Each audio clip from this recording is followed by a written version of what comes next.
अक्षरे ब्रह्मवादिनी गायत्री छंदसाम माता ब्रह्मयोनिर्नमोस्तुते मनोजवं मारुततुल्यवेगं जितेन्द्रियं बुद्धिमतां वरिष्ठम् वातात्मजं वानरयुधमुख्यं श्रीरामदूतं शरणं प्रपद्ये। बोल श्याम रामचंद्र की जय। ऑनलाइन श्री राम कथा सत्संग में जुड़े हुए समस्त गुरुजन, मानस मर्मज्ञ, विद्वत श्रोता समाज, विप्र वृंद, श्रद्धामयी भक्तिमयी माताएं बहनें, आप सभी को मेरा सादर शीश नमन। कार्यक्रम के सूत्रधार, कार्यक्रम के संचालक, मेरे बाल सखा परम आदरणीय श्री जे.एस. पटेल जी को मेरा सादर साधुवाद। आइए कथा प्रसंग की ओर आपको ले चलूं। जिस कथा प्रसंग को लेकर मैं आपके बीच में कहने के लिए, धृष्टता करने के लिए तैयार बैठा हूँ, वह है रामचरितमानस के चतुर्थ सोपान किष्किंधा कांड। वैसे मुझ में कोई विद्वता नहीं है। मैं आप लोगों से जो कुछ सुना हूँ और सीखा हूँ वही चीज आप लोगों को बीच परोसने जा रहा हूँ, कहने जा रहा हूँ। इसमें त्रुटियां संभावित है, इसके लिए मैं क्षमा प्रार्थी रहूंगा। मेरा मुझ में कुछ नहीं, जो कुछ है सब तो है, तेरा तुझको सौंपता क्या लागत है मैं। तो आप लोगों के मुखारबिंद से मैंने जो कुछ सुना सीखा वही आपके बीच कहने की धृष्टता करने जा रहा हूँ। आइए तो रामचरितमानस के जिस कथा प्रसंग को लेकर मैं आपके बीच कहने जा रहा हूँ वो है रामचरितमानस के चतुर्थ सोपान किष्किंधा कांड। गोस्वामी तुलसीदास जी महाराज लिखते हैं, मैं देखा हूँ तुम नाही गीत ही दृष्टि अपार, बूढ़ बूढ़ भयो नत करते हूँ कछुक सहाय तुम्हार, मैं देखा हूँ तुम नाही। तो यह है रामचरितमानस के चतुर्थ सोपान किष्किंधा कांड। और किष्किंधा कांड रामचरितमानस के सबसे मध्य में स्थित एक छोटा सा कांड है जिसमें मात्र 30 दोहे हैं। शरीर शास्त्र में जिस प्रकार हृदय हमारे शरीर के बीच में है और सबसे छोटा है, ठीक उसी तरह रामचरितमानस में किष्किंधा कांड सबसे छोटा और सबसे मध्य में है। 3 कांड पहले और 3 कांड बाद, बीच में किष्किंधा कांड। वास्तव में ये किष्किंधा कांड भगवान का हृदय स्थल है। तो आइए उसी किष्किंधा कांड की हम यात्रा करेंगे। वास्तव में किष्किंधा कांड, किष्किंधा वास्तव में गुफाओं का प्रदेश है।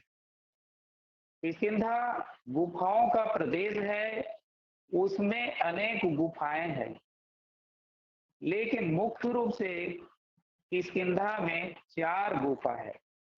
वो कौन कौन सी गुफा है? तो पहला है मन की गुफा, दूसरा है बुद्धि की गुफा, तीसरा है चित्त की गुफा और चौथा है अहंकार की गुफा। मन की गुफा में निवास करते हैं माता स्वयं प्रभा। चित्त की गुफा में निवास करते हैं भगवान राम। अहंकार की गुफा में निवास करते हैं बाली। और जिस गुफा की हम चर्चा करने जा रहे हैं वो है बुद्धि की गुफा, और इस गुफा में निवास करते हैं संपाति। तो ये है बुद्धि की गुफा। तो संपाति क्या है? बोले बुद्धि की गुफा में निवास करते हैं। और बुद्धिमान व्यक्ति की क्या विशेषता है? बुद्धिमान व्यक्ति की विशेषता ये है कि उसको अपने बुद्धि का थोड़ा अहंकार होता है, अभिमान होता है। और यही अभिमान संपाति को भी था। संपाति अपने युवा काल में, जवानी के समय में, इसी अभिमान के कारण सूर्य को छूने के लिए चला था। मैंने निवेदन किया कि अभिमानी विशेषता की क्या विशेषता होती है, अभिमानी की क्या विशेषता होती है? वह समाज में ऐसा कुछ करना चाहता है जिससे लोगों से वो हटके करे, परे हो और सबके नजर में वो श्रेष्ठ बनी रहे। ये है अभिमानी व्यक्ति की विशेषता। और इसी महत्वाकांक्षा के चलते संपाति है वो कुछ विशेष करना चाहता है। क्या कुछ विशेष करना चाहता है? कि वो सूर्य को छूना चाहता है, और सूर्य को छूना चाहता है और सूर्य को छू करके कुछ विशेष करना चाहता है। अब कुछ विशेष करना चाह रहा है ये, पर क्या वह सूर्य को छू पाएगा? अच्छा, थोड़ा विचार करें कि वास्तव में ये संपाति है कौन। इसके बारे में हम विचार करेंगे। तो संपाति है गरुड़ के भाई अरुण का पुत्र और जटायु का बड़ा भाई, ये है संपाति। संपाति जब युवा अवस्था में था, अतुल शक्ति थी उसके अंदर, तो उनको अपने देह का अभिमान हो गया, और इसी देह अभिमान के कारण वे अपने भाई जटायु के साथ सूर्य को छूने के लिए निकले। और सूर्य को छूना चाह रहे हैं। जैसे सूर्य के पास जाता गया, सूर्य का तेज वह सहन नहीं कर पाया। जटायु तो वापस आया, परंतु संपाति को इतना अभिमान था अपने शक्ति पर, अपने देह पर इतना अभिमान था कि वो ऊपर उड़ता ही गया। हुआ क्या? वो जल गया, सूर्य के ताप से जल गया। तो गोस्वामी तुलसीदास जी लिखते हैं, तेज न सही सकहि सोई फिर आवा, मैं अभिमान रवै निर आवा, जरे पंख अति तेज अपारा, पर यऊ भूमि करहि घोर चिकारा। तो संपाति है भगवान सूर्य के तेज को तो सह नहीं सका। हुआ क्या? वो खुद कहता है कि मैं अभिमान रवि निर आवा, अभिमान के कारण सूर्य के पास चला गया। परिणाम क्या हुआ? जरे पंख अति तेज अपारा, भगवान सूर्य की तेज के कारण उनका पंख जल गया। और हुआ क्या? परे भूमि करी घोर चिकारा, इस धरती पर वह जोर से चित्कार करते हुए गिरा। पंख जल जाने के कारण संपाति अब कुछ कर सकता नहीं है, इसीलिए वह समुद्र के किनारे में उसी गुफा में निवास कर रहा है और जैसे तैसे अपना जीवन जीने का उद्यम कर रहे हैं। आइए अब देखते हैं थोड़ा वानरों की स्थिति। वानरों की स्थिति क्या है? युवराज अंगद के प्रतिनिधित्व में माता जानकी जी की खोज करने के लिए दक्षिण दिशा में जामवंत, हनुमान, नल और नील आदि वानरों सहित अंगद जी महाराज निकले हुए हैं। भूख प्यास की तपिश के कारण वानरों की बहुत बुरा हाल है। हनुमान जी महाराज की कृपा से जैसे तैसे स्वयं प्रभा की गुफा में ले जाते हैं वानरों को, जैसे तैसे उनकी भूख और प्यास बुझाई जाती है। भूख और प्यास बुझाई जाती है। माता स्वयं प्रभा उनको माता जानकी जी को पाने के लिए उपाय बताते हैं। वे पूछते हैं, आप सीता जी को खोज रहे हैं, भक्ति को खोज रहे हैं, तो कैसे खोज रहे हैं? आंख मूंद करके खोज रहे हैं कि आंख बंद करके खोज रहे हैं? तो वानरों ने कहा, भाई हमको जैसे खोजना चाहिए वैसे हम लोग खोज रहे हैं। बोले कैसे खोजना चाहिए? बोले आंख खोल करके खोजना चाहिए, इसलिए हम लोग आंख खोल करके खोज रहे हैं। माता स्वयं प्रभा ने उसको दिशा निर्देश दी, यदि भक्ति को पाना है, ईश्वर को पाना है, तो बहिर्मुखी नहीं अंतर्मुखी होना पड़ेगा। इसीलिए आंख खोल करके नहीं, आंख मूंद करके भक्ति का अन्वेषण किया जाए, खोज किया जाए। माता स्वयं प्रभा कहती है, मूंदहु नयन बिबर तजी जाहू, पहु सीत ही जनी पछिताहू। मूंदहु नयन, नयन जैसे ही आप बंद करेंगे तो विवर तजी जाओ, इस गुफा से आप बाहर निकल जाओगे, और पह हो सीता जनी पछिता हो, तब तुमको माता जानकी जी की, सीता जी की प्राप्ति होगी। इस प्रकार से माता के संकेत पाते ही वे आंख बंद करते हैं, और जैसे ही वानर सेना आंख बंद पाते हैं, समुद्र के किनारे पाते हैं अपने को। अब समुद्र के किनारे अपने को पाते हैं। आप सामने देखते हैं कि विशालकाय समुद्र है। बहुत समय तक सोच विचार करते हैं कि इस विशालकाय समुद्र को कैसे लांघा जाए, कैसे पार किया जाए। तो किसी भी भांति समुद्र का पार तो वहां पाया जा सकता नहीं है। इस भाव से सब निराश हो जाते हैं। यदि हम समुद्र पार करते हैं तो यहाँ एक से बढ़कर एक जलचर है, मगरमच्छ है, मछलियां हैं, हमको खा जाएंगे। और यदि हम वापस जाते हैं तो सुग्रीव है, हमको मार डालेगा। इस प्रकार दोनों ही स्थिति में हमारी मौत तो सुनिश्चित है। अब हम क्या करें? सभी बहुत ही निराश होते हैं, हताश होते हैं। ऐसे में सबसे बुजुर्ग सेना वहां जो उपस्थित है जामवंत जी महाराज, वह समझाते हैं कि आप लोग को निराश होने की आवश्यकता नहीं है। हम सब सेवक अति बड़ भागी, संतत सगुन ब्रह्म अनुरागी। हे साथियों, आपको निराश और हताश होने की जरूरत नहीं है। हम सब कौन हैं? बोले हम सब सेवक हैं, इसके सगुन ब्रह्म भगवान राम के सेवक हैं। तो हमको निराश होने की जरूरत नहीं है। लेकिन बात ऐसे है, जब मौत की स्थिति आ जाए, मरने की स्थिति आ जाए, तो वहां पे किसी का उपदेश है वो समझ में आता नहीं है। सामने मौत हो तो किसी का उपदेश क्या समझ में आएगा? वारों को समझ नहीं आता, और वे हर परिस्थिति में अपने को मरना सुनिश्चित जानता है।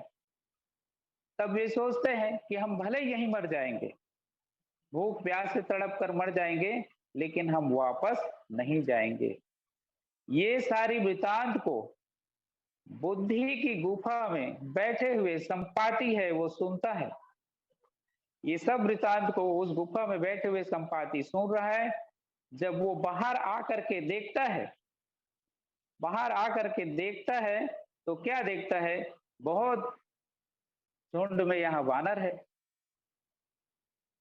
बाहिर हो देख बहु कीसा, मोहि आहार दीन जगदीसा। बाहर आके देखता है तो क्या देखता है? बहुत सारे वानर।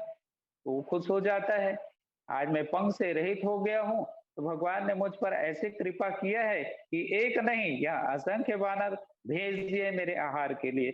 मोहे आहार दीन जगदीशा, भगवान ने तो ऐसा आहार दिया है कि पूछो ही मत। आज तो मेरी जन्म जन्म की भूख मिट जाएगी।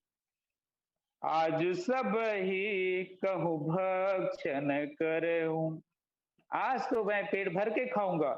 दिन बहु चले आहार बिन मरहूं, अब तो मैं बिना आहार के नहीं मरूंगा, अब मैं सबको धीरे धीरे खाऊंगा। भगवान ऐसा इतने सारे वानर भेजे हैं मेरे खाने के लिए कि मेरा जो भोजन है वो बहुत दिन तक चलेगा। अब वानर और अधिक परेशान और अधिक निराश, सामने विशाल का समुद्र और साक्षात मौत वहां पर खड़ा है संपाति के रूप में, और वापस लौटता है तो सुग्रीव के द्वारा दंड, मृत्यु दंड सुनिश्चित है। ये सोच करके और निराश और हताश हो जाते हैं। वहां पर जामवंत के द्वारा समझाइश भी काम नहीं आता है।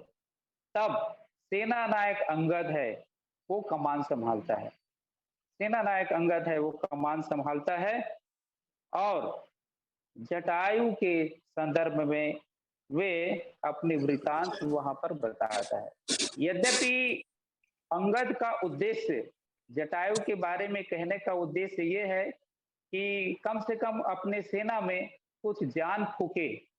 दूसरा मकसद उसका ये है कि इसी बहाने कम से कम संपाति को अपने भाई के बारे में जानकारी हो और वो हमारे पक्ष में आए।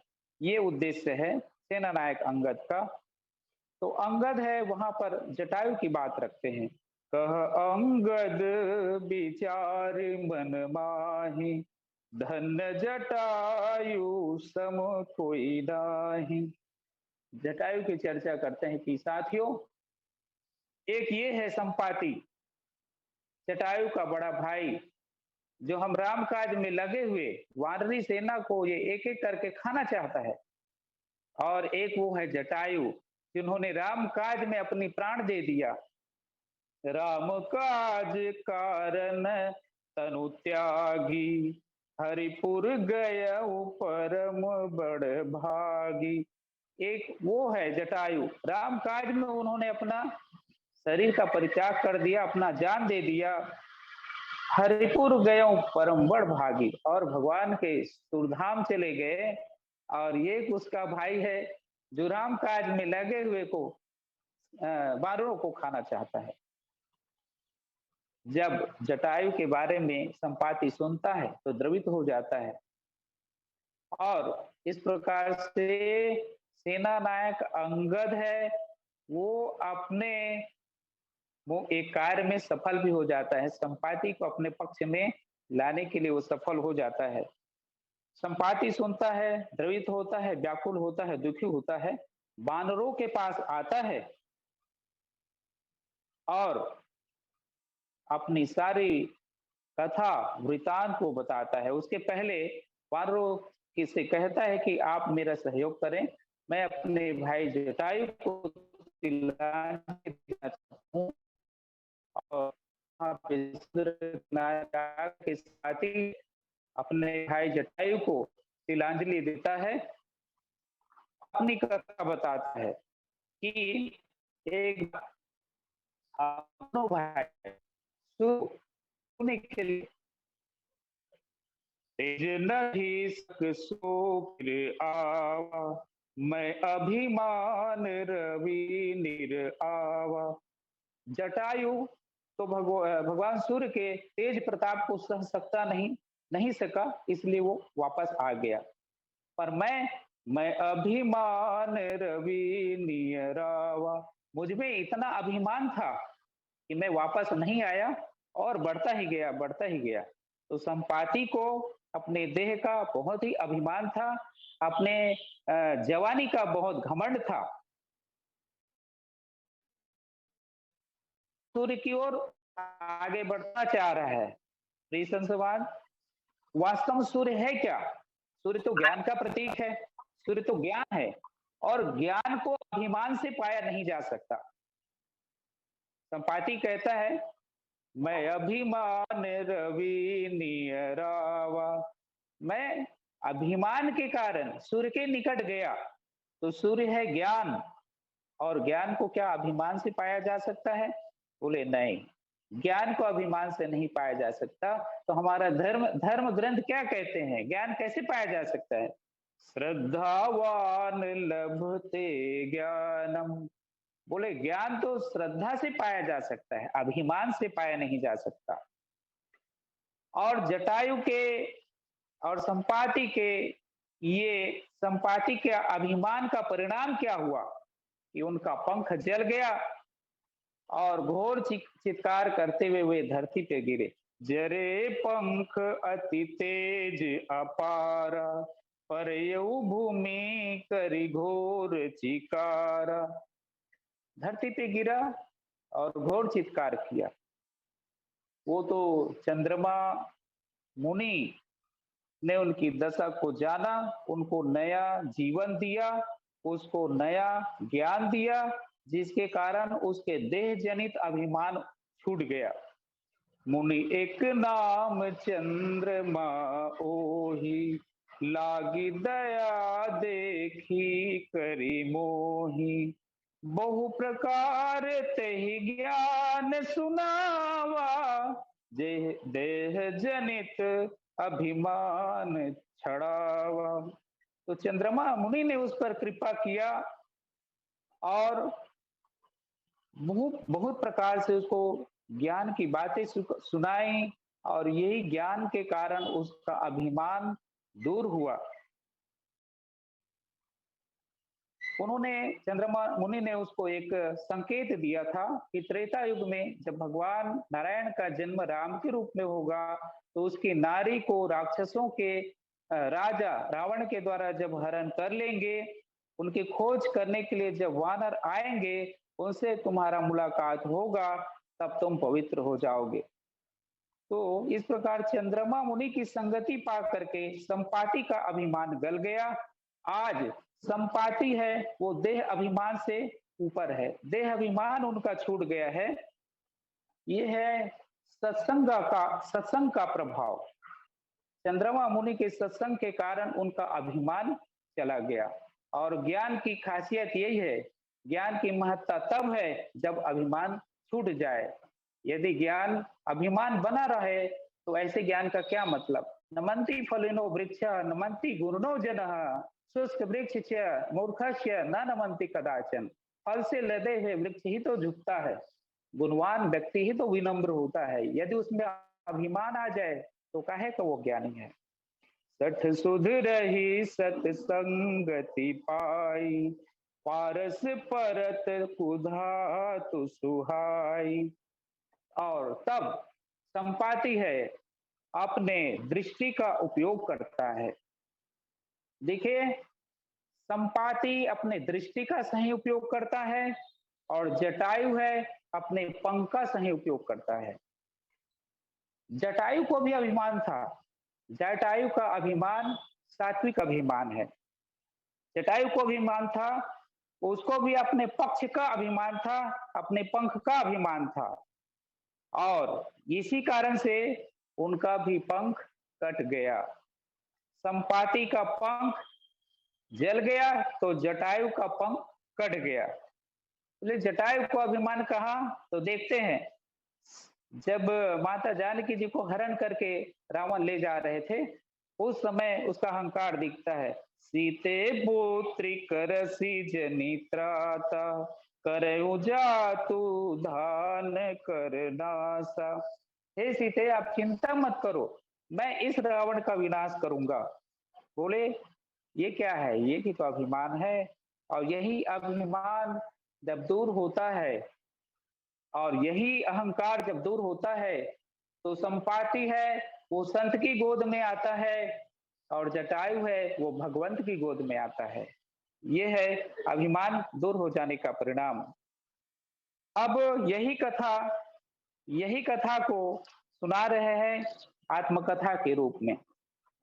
आत्मकथा के रूप में संपाति सुना रहे हैं और कहते हैं कि मैं देखा हूँ तुम नाही कि दही दृष्टि अपार, बूढ़ भयउ नत करते कछुक सहाय तुम्हार।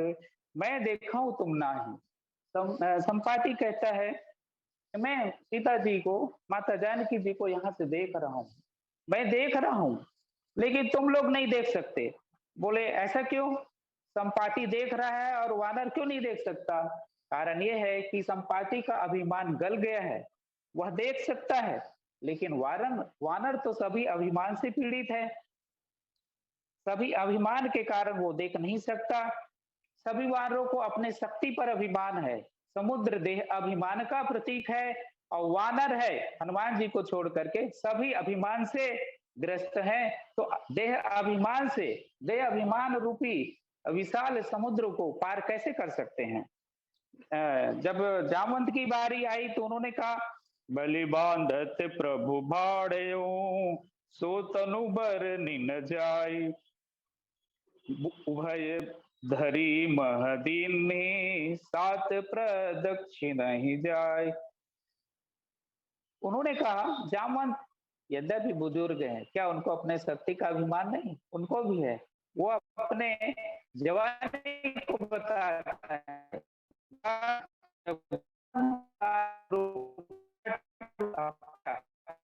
तो मैं एक बार प्रदक्षिण किया, ये देखा अभिमान। अंगद कहता है, अंगद हो जाऊं मैं पारा, संशय कछु फिरती बारा। और मैं जा तो सकता हूँ लेकिन आ नहीं सकता। तो ये क्या है? वानर है वो। सभी अपने अपने बल का वहां अभिमान दिखा रहे हैं, पर जिसके पास बल है वो चुपचाप बैठा हुआ है, मौनी बाबा बने हुए बैठा है। का चुप साधिर है वो हनुमाना, पवन तनय बल पवन समाना, बुद्धि विवेक विज्ञान निधाना। तो जिसके पास बल है वो चुप बैठा हुआ है और मौन बैठा हुआ है। क्योंकि किसी ने हनुमान जी से पूछा कि भाई सबने अपने अपने बल का बखान कर रहे हैं, तो आप अपने बल का बखान क्यों नहीं कर रहे हो? तो हनुमान जी ने कहा भाई सबके पास बल है इसलिए वो लोग बखान कर रहे हैं, हमारे पास तो कोई बल ही नहीं है। हमारे पास कोई बल ही नहीं है तो हम किसका बखान करें? बोले हमारे पास तो कोई बल नहीं है, जो कुछ है वो ईश्वर का बल है। एक भरोसो एक बल, एक आस विश्वास।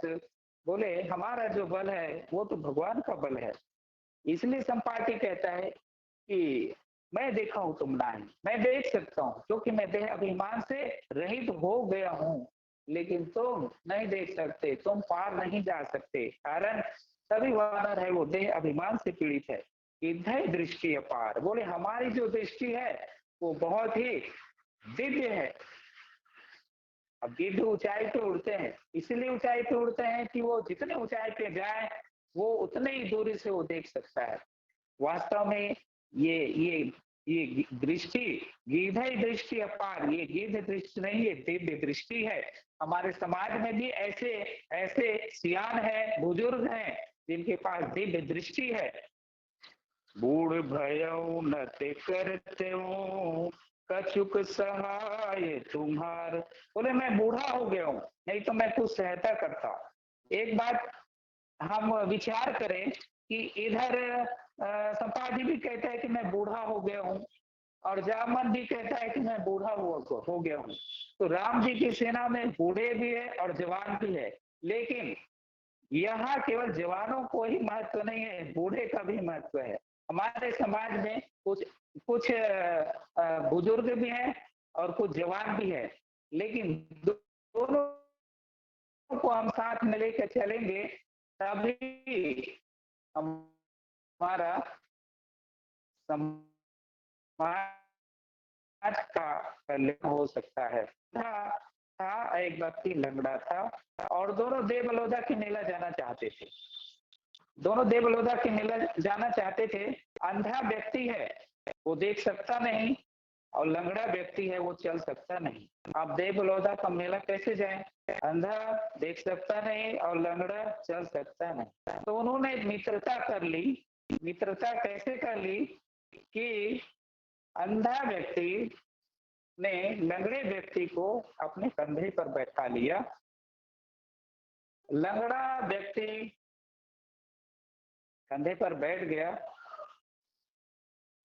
और लंगड़ा व्यक्ति है वो रास्ता बताता गया और अंधा व्यक्ति चलता गया। इस प्रकार से दोनों मेले में पहुंच गए। यही इस कहानी का दृष्टांत भी है। इस वानरी सेना में बुजुर्ग भी है और जवान भी है। आज समाज जवान और बुजुर्ग, जवान और सियान जब दोनों एक साथ मिलकर के चलेंगे तभी लक्ष्य की प्राप्ति होगी। बुजुर्ग व्यक्ति क्या करता है? वो अतीत में जीता है कि मैं बूढ़ा हो गया रे नहीं थे ऐसे सकते रही से। आज संपाति भी कहता है बूढ़े भय नते करते हो कछुक सहाय तुम्हार। तब जो जवान थे तो सूर्य को छूने के लिए चले गए।